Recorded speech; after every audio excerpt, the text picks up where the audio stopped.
Hello friends, welcome to our YouTube channel. Friends, in this video I am going to show you how to enable end-to-end encrypted backup in WhatsApp.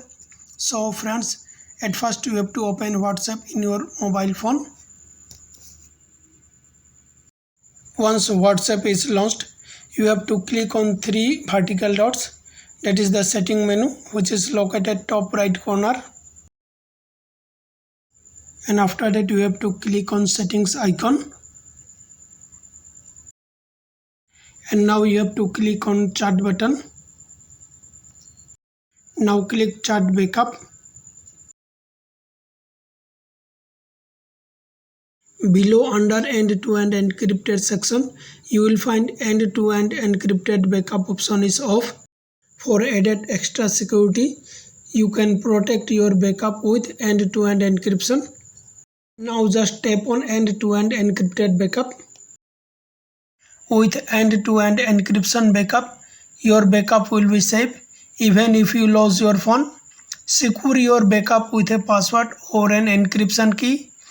No one else will be able to access your backup, not even WhatsApp or Google. Your current backup size is something, including something MB media. Now tap on turn on button. Now to protect your end-to-end encrypted backup, create a password.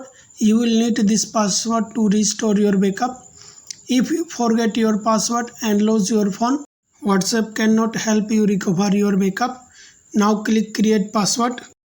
Now here you have to create your password, and remember, password must contain at least 6 characters and 1 letter.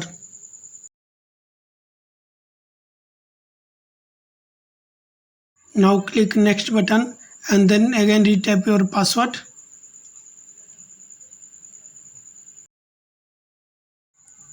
Now again click next button. The encryption process will complete in the background. It may take some time.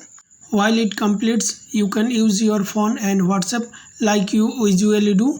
Now click create button. Now it's enabling for backup.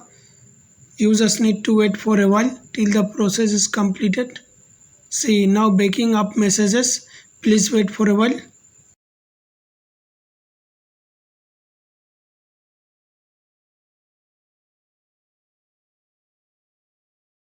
If any pop-up screen appears and asking for backup using cellular, simply tap on backup option. Now enable backup using cellular option. Once you have done all the steps mentioned in the video, your backup will be started automatically. One thing I would like to remind you that it will backup your chats and media to your Google account's storage. So you must have linked your WhatsApp to your email account. You can restore them on a new phone after you download WhatsApp on it. So friends, in this way you can enable WhatsApp end-to-end encrypted backup.